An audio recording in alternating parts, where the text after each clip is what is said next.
दोस्तों, UPPSC health education officer examination की anthropology की सीरीज में आपका स्वागत है और ये हमारा आज क्लास नंबर 5 है।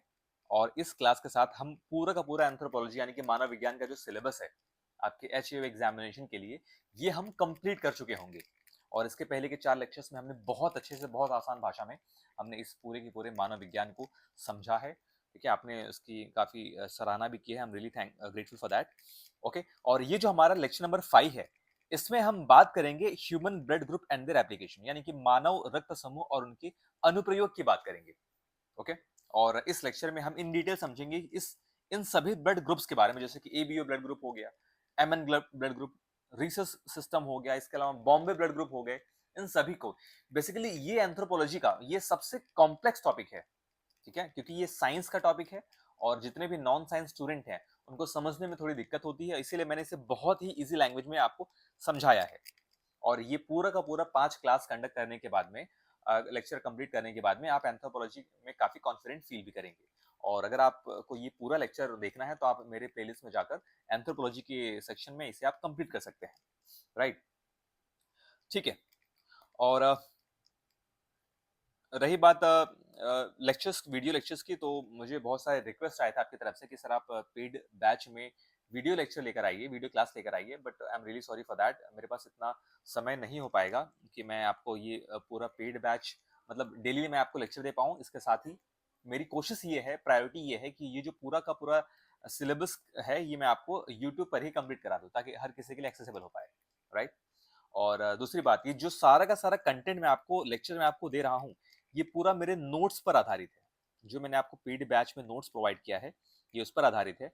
अगर जिन स्टूडेंट्स को भी नोट्स में से समझने में थोड़ी भी दिक्कत होती है कंसेप्चुअल क्लैरिटी के लिए, तो आप इस उस नोट्स को इस लेक्चर के साथ आप ऐड ऑन कर सकते हैं। हालांकि जो मेरे नोट्स है, ये मैंने बहुत ज्यादा कंटेंट आपको नहीं दिया है कि आपको याद करना मुश्किल हो जाए, आपको रिवीजन आप ना कर पाए। राइट, और बहुत कम भी नहीं दिया है कि इसमें से एग्जाम में क्वेश्चन आ फंसे। ये मैंने मध्यम मार्ग अपनाया है।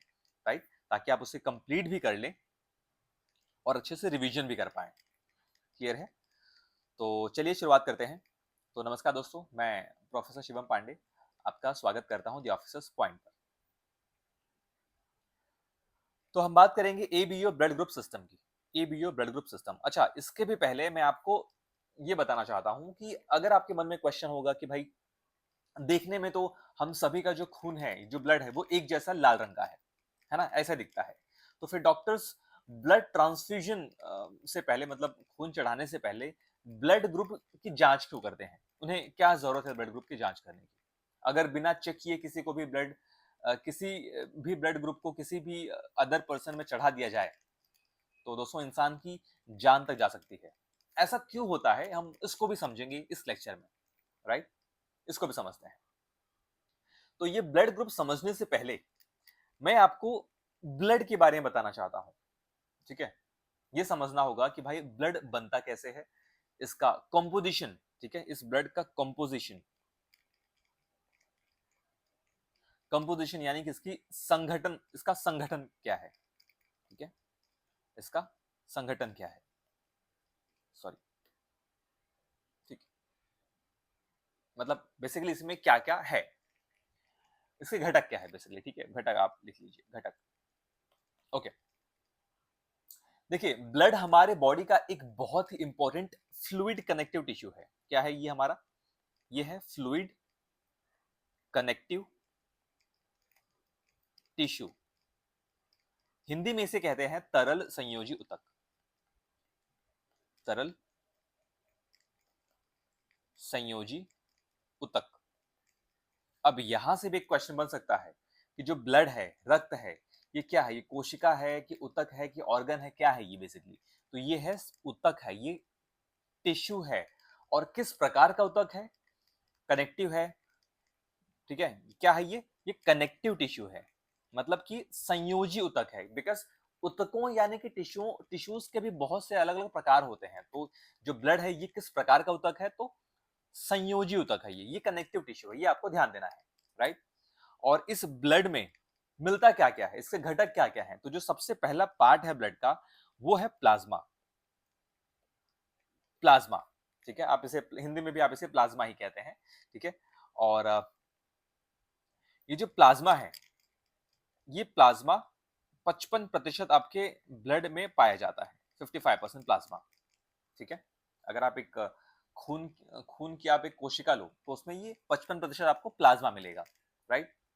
और यही प्लाज्मा की वजह से जो हमारा रक्त है वो लिक्विड है, ठीक है, मेजरली लिक्विड है, क्योंकि इसका सबसे ज्यादा जो कंपोनेंट है, जो घटक है, वो प्लाज्मा होता है, राइट। तो यही क्या है, ब्लड का लिक्विड पार्ट होता है, जो हल्के पीले रंग का आप इसे मान सकते हैं, ठीक है। और इस प्लाज्मा का घटक क्या है, मतलब इस प्लाज्मा में क्या मिलता है, इस प्लाज्मा में आपको 90 से 92%, ठीक है, 90 से 92% क्या मिलेगा, ये पानी होता है, वाटर, ठीक है। अगर ये आपको समझने में दिक्कत हो रही है, मैं आपको बता दूं कि जो अगर आप ब्लड लोगे, ठीक है, खून लोगे, तो ब्लड में आपको क्या मिलेगा, ब्लड में आपको लगभग 55% आपको क्या मिलेगा, प्लाज्मा मिलेगा। ये आप ऐसा समझिए, ये क्या है, ये इसका लगभग 55%, ठीक है, ये आपको प्लाज्मा मिलेगा। आप समझिए कि अब इस प्लाज्मा का 90 से 92% में पानी रहेगा, ओनली वाटर, राइट, इसमें पानी रहेगा, ओके। और जो बचा प्लाज्मा का, सॉरी, ब्लड का जो बचा 45% भाग है, 55% क्या हो गया, हमारा प्लाज्मा हो गया, और जो 45% भाग बचा, इसमें क्या होता है, ब्लड सेल्स होते हैं, ब्लड सेल्स यानी कि रक्त कोशिकाएं होती हैं 45%, ओके, ऑलराइट। तो अब प्लाज्मा के अंदर आपको 90 से 92% पानी मिलेगा, और बाकी क्या होता है, बाकी होता है आपका प्रोटीन, प्रोटीन, प्रोटीन के अलावा आपके न्यूट्रिएंट्स होते हैं, यानी कि पोषक तत्व होते हैं, इसके अलावा हार्मोन्स होते हैं, हार्मोन के केमिकल्स होते हैं। तो ये सारा का सारा आपका क्या है, प्लाज्मा का कंपोनेंट है, ओके, राइट, ठीक है, आगे बढ़ते हैं। इसके बाद अब ये जो प्लाज्मा है, ठीक है, ये जो प्लाज्मा होते हैं, प्लाज्मा के अंदर हमारे एक सिक्योरिटी गार्ड होते हैं, ये घूमते रहते हैं, ठीक है, प्लाज्मा के अंदर सिक्योरिटी गार्ड घूमते रहते हैं, जिन्हें हम एंटीबॉडीज कहते हैं। इसी प्लाज्मा के अंदर क्या होता है, एंटीबॉडी, राइट, इसी प्लाज्मा के अंदर क्या होता है, एंटीबॉडी होते हैं, ये एक सिक्योरिटी गार्ड की तरह काम करते हैं।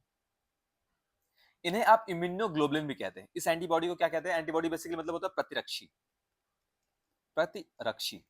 आप इन्हें क्या कहते हो, इम्यूनोग्लोबुलिन, इम्यूनोग्लोबुलिन,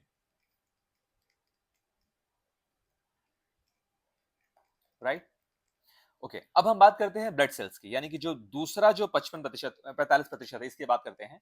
तो यहाँ पे आपको क्या क्या मिलेगा, ये 45% होते हैं, इसमें 3 तरीके के सेल्स होते हैं।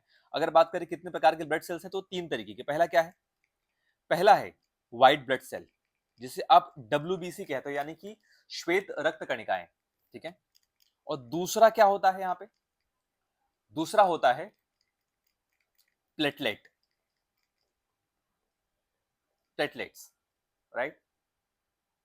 और तीसरा जो सबसे इंपॉर्टेंट है, ये होता है RBC, यानी कि लाल रक्त कोशिकाएं, या ये लाल रक्त कणिकाएं, राइट, ओके।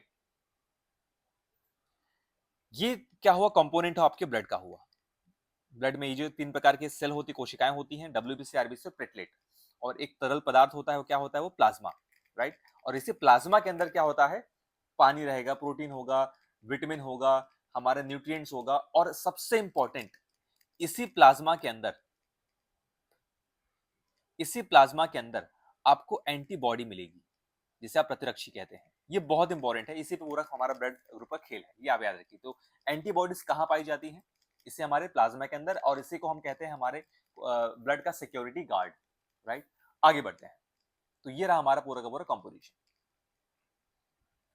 देखिए, अब जो पूरा खेल है, इन्हीं आरबीसी और प्लाज्मा का है। जो हमारी आरबीसी होती हैं, उनकी सरफेस, ठीक है, एक पेज में ऐड कर ले रहा हूं, इन्हीं हमारे आरबीसी के सरफेस पर, उनकी सतह पर, ठीक है, ये जो आरबीसी हुआ, इनकी सतह पर, इनके सरफेस पर एक स्पेशल प्रोटीन लगे होते हैं। ठीक है, ये हुआ हमारा आरबीसी मान लीजिए, और इसका ये हो गया, ये सतह हो गया। आप इस तरीके से मान लीजिए कि इसका ये जो सतह हो गया, ये सरफेस हो गया, इससे के ऊपर एक प्रोटीन अटैच रहता है, लगा रहता है, जिसे आप कहते हो एंटीजन। एंटीजन यानी कि इसे हिंदी में कहते हैं प्रतिजन। प्रतिजन, ठीक है, प्रतिजन। ओके, अब ये आप याद रखिए कि एंटीबॉडी कहां मिलती है? एंटीबॉडी आपको प्लाज्मा के अंदर मिलती है, राइट। और एंटीजन कहां मिलता है?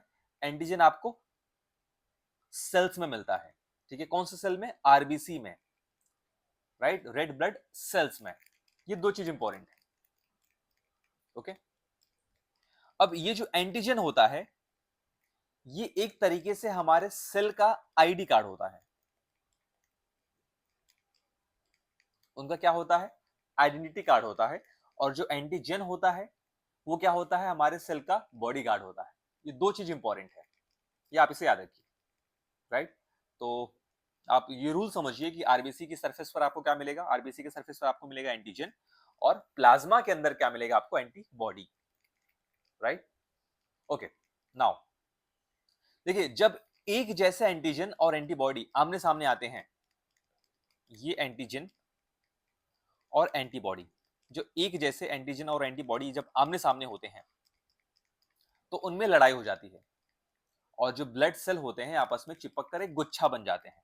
ठीक है, जब एक ही टाइप का एंटीबॉडी और एंटीजन ये दोनों सामने आता है, एक दूसरे के सामने, ये क्या हो जाते हैं? चिपक जाते हैं। ठीक है, ये दोनों चिपक कर क्या बन जाता है?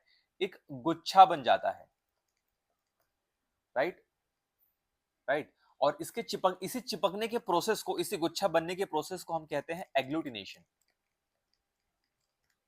एग्लूटिनेशन, ठीक है, यानी कि समूहन। और इसी एग्लूटिनेशन से बचने के लिए हमें जो ब्लड ग्रुपिंग की जरूरत पड़ती है, मतलब एक ही प्रकार की एंटीजन और एक ही प्रकार की एंटीबॉडी एक इंसान के शरीर में ना चढ़ा दिया जाए। ठीक है, क्यों ना चढ़ जाए?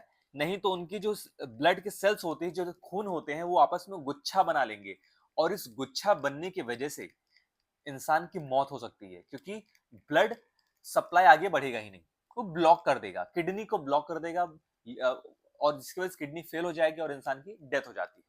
समझा? तो इसी एग्लूटिनेशन को बचाने के लिए ही हमें ब्लड ग्रुपिंग की आवश्यकता पड़ती है, और इसीलिए ब्लड चढ़ाने से पहले आपसे आपका ब्लड ग्रुप पूछा जाता है, राइट। क्लियर है? ठीक है, तो अब चलिए बात करते हैं हमारे सबसे मेन सिस्टम की। ठीक है, मेन सिस्टम की बात करते हैं। तो हमारा जो सबसे मेन सिस्टम है वो है एबीओ ब्लड ग्रुप सिस्टम। अब हम आते हैं अपने मेन टॉपिक पर, एबीओ ब्लड ग्रुप सिस्टम। तो सिस्टम की हमें इस ग्रुपिंग की जरूरत क्यों पड़ी? ये कारण था एग्लूटिनेशन बचाने के लिए। अब कितने ब्लड ग्रुप होते हैं हम उनकी बात कर रहे हैं। ओके, कितने ब्लड ग्रुप होते हैं हम उनकी बात कर रहे हैं। ओके, तो मैं कहां से स्टार्ट करूं? इसको डिलीट मैं नहीं करना चाहता हूं ताकि आपको ये रिवीजन में हेल्प मिले। ठीक है, एक और पेज में ऐड करता हूं।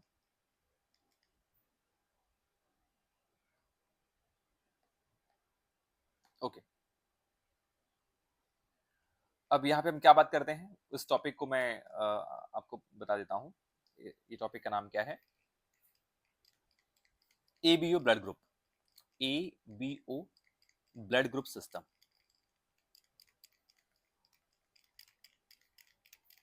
यानी कि जो पहला ब्लड ग्रुपिंग सिस्टम है, हम पहला सिस्टम कौन सा देख रहे हैं, पहला ग्रुप कौन सा देख रहे हैं? एबीओ ब्लड ग्रुप, यानी कि एबीओ रक्त समूह प्रणाली। अब इस जो ये रक्त समूह प्रणाली है, ठीक है, मतलब देखिए आसान भाषा में ये समझिए कि भाई, अगर आपने 1 लीटर, आपने मान लीजिए कि आपको 1 लीटर कहीं से ब्लड खून मिल गया, ठीक है। अब आप उस खून की जब जांच करोगे तो हो सकता है कि उस खून में बहुत सारे लोगों का खून मिला हो, और उनमें आपको बहुत सारे प्रकार के खून आपको देखने मिल रहे हैं, जिसमें एक सिस्टम है एबीओ, एबीओ ब्लड ग्रुप, ठीक है। दूसरा सिस्टम है MN ब्लड ग्रुप। तीसरा सिस्टम है बॉम्बे ब्लड ग्रुप। तो अलग अलग प्रकार के ब्लड के ग्रुप्स होते हैं, उन्हीं सिस्टम को हम समझने जा रहे हैं। तो पहला है ABO blood group, right. I know मैं एक ही टॉपिक में एक ही चीज में बार बार रिपीट कर रहा हूं, इसलिए ताकि जो नहीं समझ पा रहे उनको समझ जाए और आपको याद भी हो जाए, ठीक है। तो इस ब्लड ग्रुप की जो खोज है, इसकी खोज किया था कार्ल लैंडस्टीनर ने, कार्ल लैंडस्टीनर, ठीक है। ये बहुत इंपॉर्टेंट चीज है, ठीक है। ब्लड ग्रुप के मामले में अगर आपने कार्ल लैंडस्टीनर को याद रखा है तो ये आपको बहुत काम आएगा। तो कार्ल लैंडस्टीनर साहब ने 1901 में 1901 में इस ब्लड ग्रुप सिस्टम की खोज की थी, जिसके लिए उन्हें नोबेल प्राइज भी मिला था। और उन्होंने बताया था कि एंटीजन ए और एंटीजन बी, ठीक है, उन्होंने क्या बोला कि जो एंटीजन ए है, एंटीजन ए और एंटीजन बी, इन्हीं की उपस्थिति और अनुपस्थिति, इसी के हिसाब से ह्यूमन ब्लड ग्रुप को 4 ग्रुप में बांटा गया है, ठीक है। एंटीजन ए एक बार उपस्थित है, एक बार अनुपस्थित है, 2 हो गया। दूसरा एंटीजन बी एक बार उपस्थित, एक बार अनुपस्थित। तो 4 प्रकार के इनकी उपस्थिति और अनुपस्थिति के हिसाब से 4 प्रकार के ब्लड ग्रुप होते हैं, इनको बांटा जाता है, राइट। उसे देखते हैं कि वो क्या क्या है। तो जो पहला ब्लड ग्रुप है, ये है blood group A, blood group A. होता है ना कि आपका ग्रुप ब्लड कौन सा ग्रुप है, तो ए ब्लड ग्रुप है। ये किस पर डिपेंड करता है, या तो वहां पे एंटीजन ए उपस्थित होगा या नहीं उपस्थित होगा, या बी उपस्थित या नहीं होगा, राइट। तो देखिए, जो ब्लड ग्रुप ए होता है, इनकी आरबीसी के ऊपर, इनकी रक्त कोशिकाओं के ऊपर, लाल रक्त कोशिकाओं के ऊपर एंटीजन ए होता है। ये इंपॉर्टेंट है, ये प्रकार है, ठीक है। मैंने आपको बताया था एंटीजन कहां मिलता है आपको, रक्त कोशिकाओं में, आरबीसी में मिलेगा, आरबीसी की सतह पर मिलेगा। और इनके ऊपर एंटीबॉडी बी होता है, ठीक है। क्या होगा, एंटीबॉडी बी। ये एंटीबॉडी कहां मौजूद होगा, इसी पर्सन के जो प्लाज्मा है, ठीक है, इसी पर्सन के ब्लड के प्लाज्मा के अंदर, रक्त के प्लाज्मा के अंदर क्या होगा, एंटी बी एंटीबॉडी, सॉरी आप इसे यहां पे क्या मिलेगा, एंटी बी एंटीबॉडी मिलेगा, ठीक है। समझाऊंगा मैं आपको क्या मिलेगा। तो सबसे पहले आप याद रखिए कि जो ब्लड ग्रुप ए है, यहां पे क्या होगा, एंटीजन ए होगा। जो ब्लड ग्रुप होगा वो एंटीजन होगा, राइट, और उसका उल्टा एंटीबॉडी होगा, ठीक है। और यहाँ पे आपको एंटी बी एंटीबॉडी मिल रहा है, ओके। अब जो दूसरा ब्लड ग्रुप है, ये क्या है, blood group B, blood group B. अब इनके आरबीसी पे, इनके आरबीसी के सतह पे आपको क्या मिलेगा, एंटीजन बी मिलेगा, प्रेजेंट होगा। और इनके प्लाज्मा में एंटी ए एंटीबॉडी होगा, ठीक है।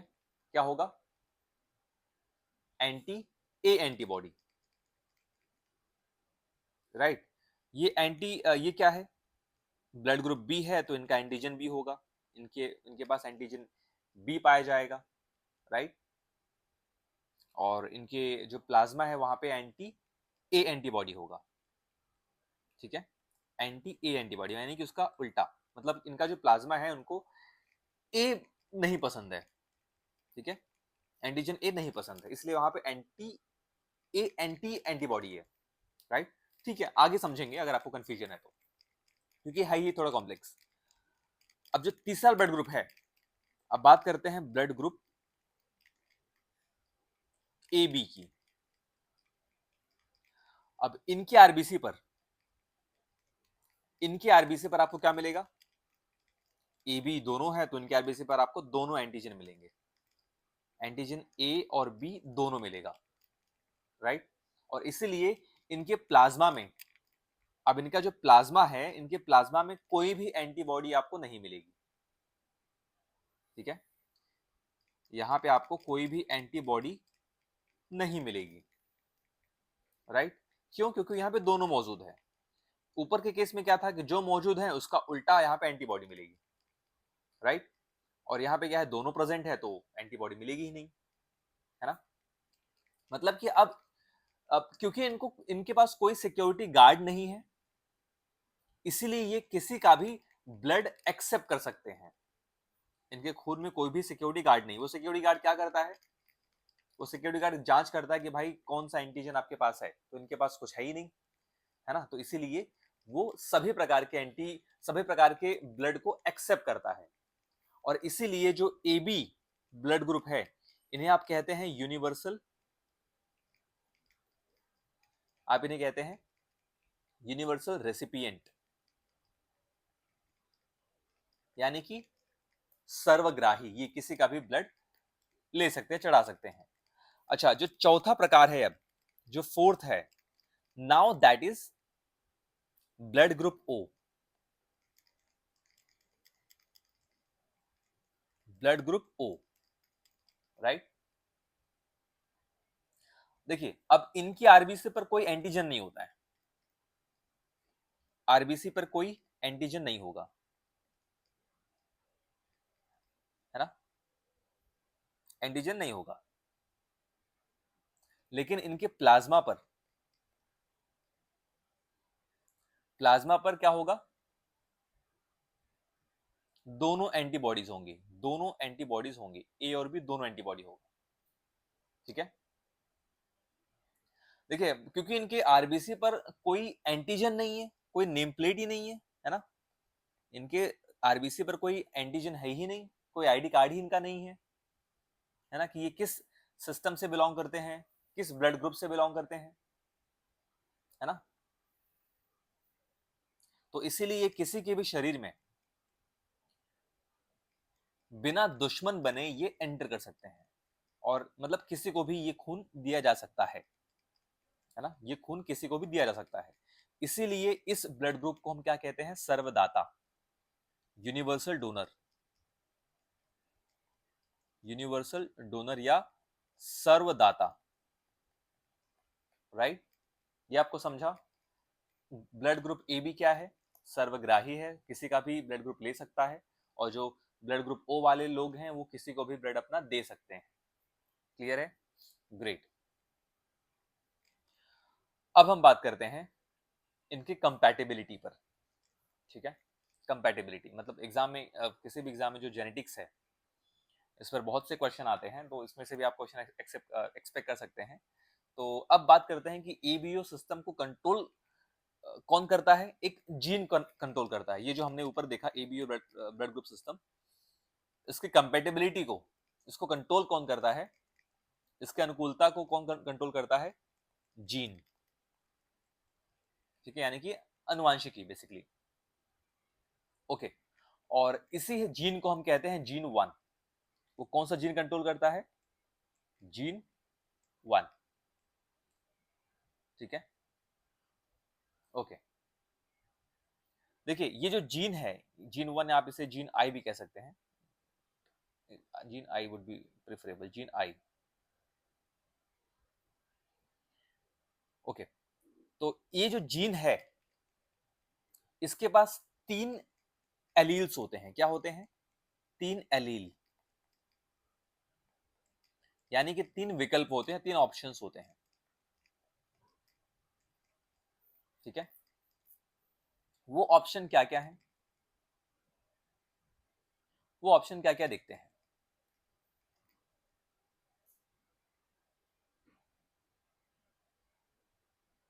ये है आई ए,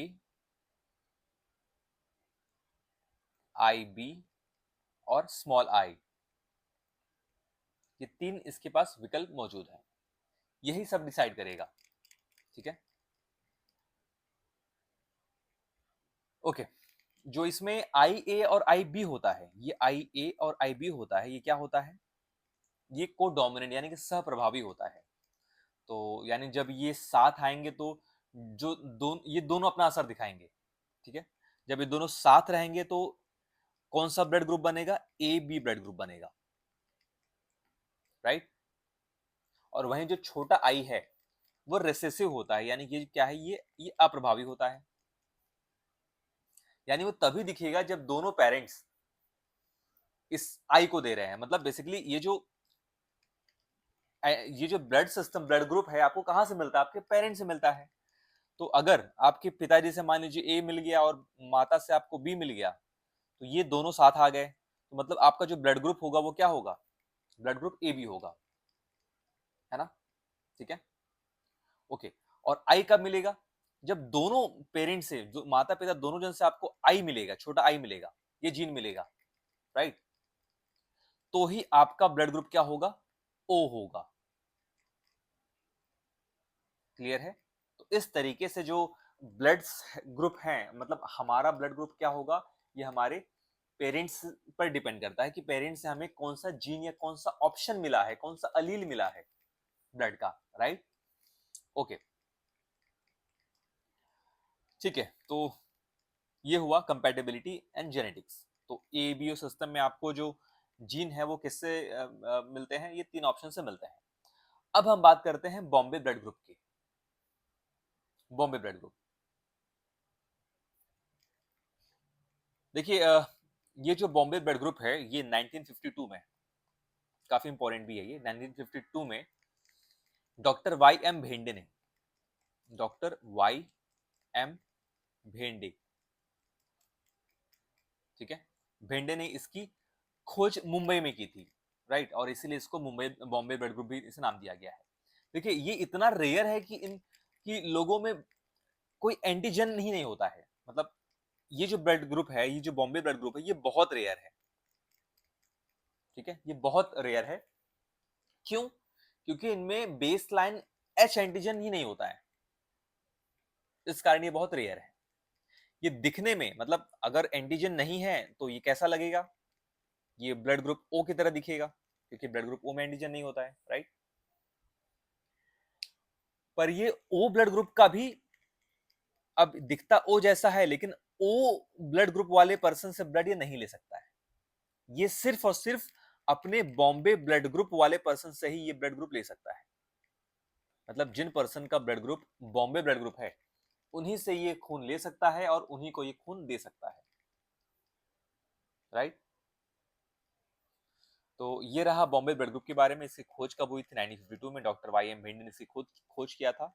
और इनके बारे में खास बात क्या है कि इनका कोई एंटीजन नहीं होता है, वो जो बेसलाइन एंटीजन है वो एब्सेंट होता है, और इसीलिए ये ओ ब्लड ग्रुप की तरह दिखता है, लेकिन ये ओ ब्लड ग्रुप से ना खून ले सकता, ना दे सकता। ये सिर्फ और सिर्फ अपने ब्लड ग्रुप में से खून का एक्सचेंज कर सकता है, राइट।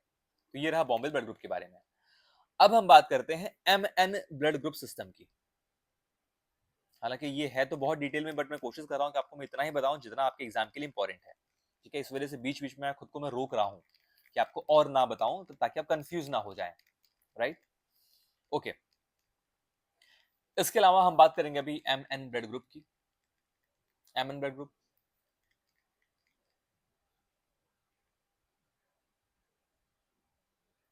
अब ये जो एम एन ब्लड ग्रुप है इसकी भी खोज किसने किया था? कार्ल लैंडस्टीनर ने किया था। कार्ल लैंडस्टीनर प्लस इनके साथ फिलिप लेविन, फिलिप लिवाइन ने किया था इन 1927 में।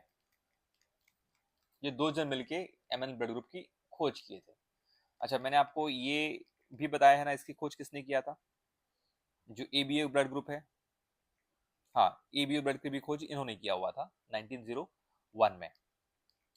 और जब इन्होंने इसको खोज किया था, ठीक है, ठीक है, कोई बात नहीं, इतना काफी है। तो Karl Landsteiner plus Philip Levine ने 1927 में एमएन ब्लड ग्रुप की खोज की। ये जो सिस्टम है ये आरबीसी के ऊपर मिलने वाले दो एंटीजन पर बेस्ड होता है। मतलब अगेन जो आरबीसी हुआ, आरबीसी की सतह पर मिलने वाले दो एंटीजन के आधार पर ही ये ब्लड ग्रुप डिसाइड होता है। तो यहाँ पे क्या क्या ब्लड ग्रुप है, क्या क्या एंटीजन है? M antigen and N antigen, ये दो प्रकार के एंटीजन है जो कि आरबीसी के सतह पर पाए जाते हैं। तो इसके हिसाब से 3 ब्लड ग्रुप बनते हैं। ठीक है, क्या क्या ब्लड ग्रुप है? Blood group M, blood group N और ब्लड ग्रुप एम और एन, है ना? एम मिला, एन मिला और एम एन मिला, ये 3 प्रकार के ब्लड ग्रुप बनते हैं इसके हिसाब से। तो आप सोच, अभी आप ये सोच रहे होगे कि भाई अब तक हमने कभी हॉस्पिटल में अपना एमएन ग्रुप तो नहीं चेक करवाया, है ना? आपने हमेशा से जब भी ब्लड ग्रुप चेक करवाया है तो आपको आपका या तो ए पॉजिटिव, बी पॉजिटिव, है ना, ये सब मिला है, एमएन कभी नहीं मिला है, राइट? तो दोस्तों इसका रीजन ये है कि ह्यूमन बॉडी में एम या एन एंटीजन के खिलाफ नेचुरली कोई एंटीबॉडी नहीं बनती। इसीलिए अगर किसी एम वाले को एन का ब्लड चढ़ा दिया जाए तो कोई डेंजरस रिएक्शन तो नहीं होता, तो फिर इसका यूज क्या है? ठीक है, मतलब ये एग्जिस्ट क्यों करता है? अगर कोई डेंजरस इसका रिएक्शन भी नहीं हो, कोई दिक्कत भी नहीं होगी, तो भाई इसका यूज क्या है? तो इसका जो सबसे बड़ा एप्लीकेशन है वो एंथ्रोपोलॉजिस्ट करते हैं, यानी कि जो मानव विज्ञान एक्सपर्ट होते हैं वो करते हैं, और पॉपुलेशन जेनेटिक्स में इसका यूज होता है। कौन कौन करता है? एंथ्रोपोलॉजिस्ट और पॉपुलेशन जेनेटिक्स में इसका यूज होता है, यानी कि समष्टि अनुवांशिकी में। इसके जरिए साइंटिस्ट ह्यूमन इवोल्यूशन यानी कि मानव विकास और दुनिया भर की जो पॉपुलेशन के माइग्रेशन पैटर्न है, उनके जो प्रवास के पैटर्न है, प्रवासन पैटर्न है, उनको स्टडी करते हैं इस सिस्टम से। ठीक है, तो सिर्फ एंथ्रोपोलॉजिस्ट इसे यूज करते हैं, इसीलिए मैंने इस टॉपिक में इस चीज का जिक्र कर दिया है, इसका मेंशन कर दिया है। हो सकता है आपसे एग्जामिनेशन में एमएन ब्लड ग्रुप के बारे में पूछ लिया जाए। ठीक है, क्योंकि इसका बहुत यूज तो नहीं है, लेकिन इसका जिक्र एंथ्रोपोलॉजिस्ट का यूज बहुत करते हैं। ऑलराइट, अब हम बात करते हैं हमारे जो तीसरा, जो सबसे क्रिटिकल सिस्टम है, ये है रीसस आरएच ब्लड ग्रुप। ठीक है, ये है हमारा Rh blood group system. Again 1940 में इसे Karl Landsteiner and Alexander Wiener ने इसे खोजा था। अलेक्जेंडर वीनर ने इसकी खोज की थी। अच्छा, एग्जामिनेशन में आपको इसका मैच द कॉलम भी पूछ लिया जा सकता है कि ये जो ब्लड ग्रुप सिस्टम है किसने खोजा था। ठीक है, अब इसे आरएच ब्लड ग्रुप क्यों कहते हैं? क्योंकि इसकी जो खोज है वो रीसस मंकी पर किया गया था। रीसस मंकी मतलब रीसस प्रजाति के बंदर के ऊपर इसकी खोज, मतलब इसका एक्सपेरिमेंट किया गया था, और उनकी ब्लड में से ही ये सिस्टम निकला था, इसीलिए इसे आरएच फैक्टर भी कहते हैं। अब ये रीसस मंकी आपको देखने मिलता है एशिया में। ठीक है, मतलब हमारे आसपास में जो भी बंदर होते हैं इन्हें हम रीसस मंकीज बेसिकली कहते हैं। मतलब खास मोस्ट स्पेसिफिकली रीसस मंकी मतलब भारत में भी मिलती है, भारत के अलावा ये नेपाल, भूटान, चाइना, इन कंट्रीज में भी मिलती है रीसस मंकी। ओके, इसके बारे में समझते हैं। देखिए, अगर आपकी आरबीसी के सरफेस पर, है ना, आर एच एंटीजन है, मैंने आपको ऑलरेडी बताया कि एंटीजन आपको कहां मिलेगा? आरबीसी की सतह पर, सरफेस पर मिलेगा। अगर इसके ऊपर अटैच्ड आपके आर एच एंटीजन है, आर एच एंटीजन मौजूद है, तो आप आर एच पॉजिटिव हैं। तो आप क्या हैं? आप रीसस पॉजिटिव हैं। ठीक है, और नहीं है आपके सरफेस पर, आपके आरबीसी के सरफेस पर, तो आप क्या हैं? रीसस नेगेटिव है ना? देखिए, इसका मतलब समझते कैसे? जब हम कहते हैं ना कि मेरा ब्लड ग्रुप ओ पॉजिटिव है ना, या आप कहते हो ए निगेटिव है, तो ये जो पॉजिटिव और निगेटिव होता है, ये क्या है? यही आर एच फैक्टर होता है। यही आर एच फैक्टर, यही रीसस फैक्टर होता है। समझा? आपको क्लियर है? ठीक है, ये पॉजिटिव नेगेटिव, ए पॉजिटिव ये बी पॉजिटिव, ये ओ नेगेटिव बी नेगेटिव क्या है, ये आरएच फैक्टर से कहते हैं। ओके, ऑलराइट, ठीक है। अब आगे हम इसका मेडिकल एप्लीकेशन समझते हैं। और यही जो प्रेगनेंसी के दौरान ये बहुत एक प्रॉब्लम भी बन जाती है, जिसे कहते हैं रीसस इनकम्पैटिबिलिटी। ठीक है, इसे कहते हैं Rhesus incompatibility.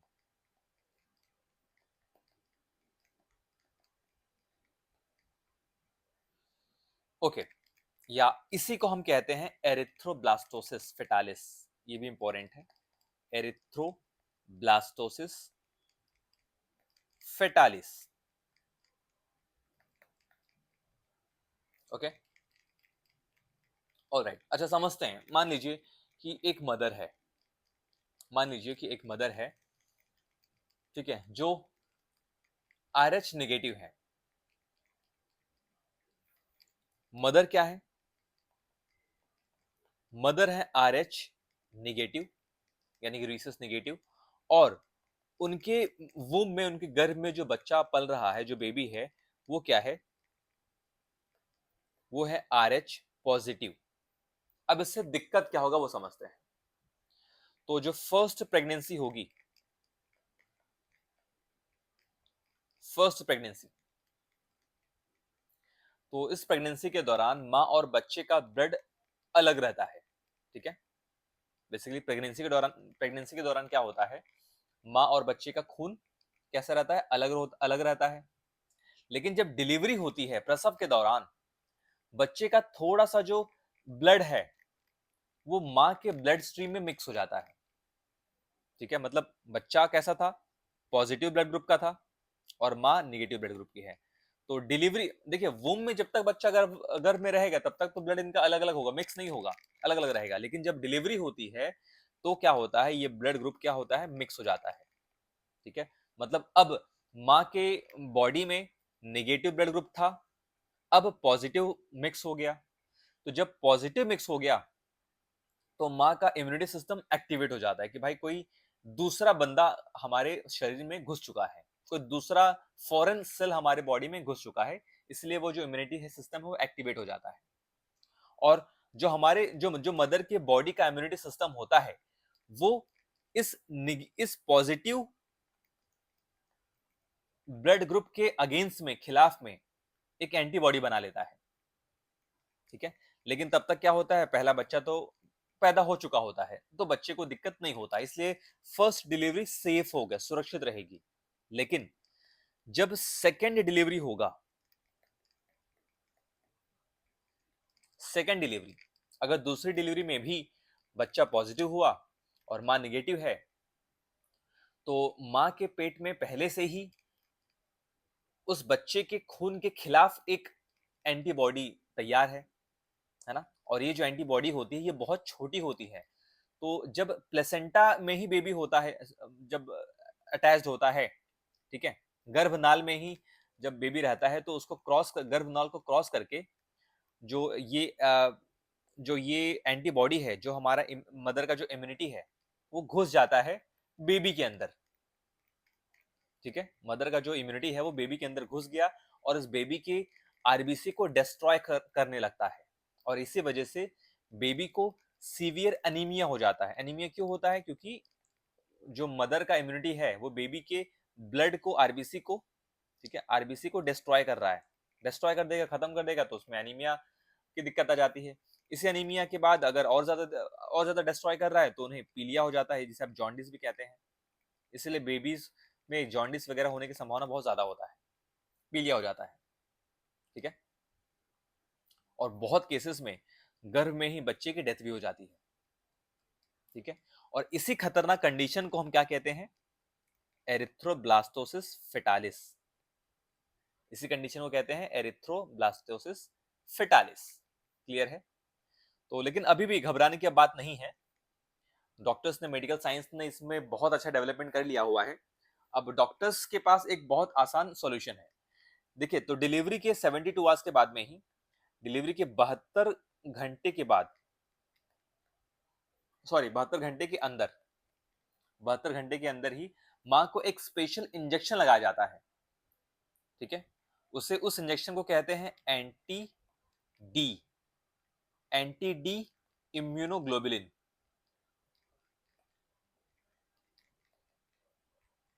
Anti D immunoglobulin ये इंजेक्शन है, ओके। जैसे रोग रोगम भी कहते हैं, रोगम नाम से भी ये मार्केट में मिलता है, रोगम या रोग्राम इसे आप कह सकते हो।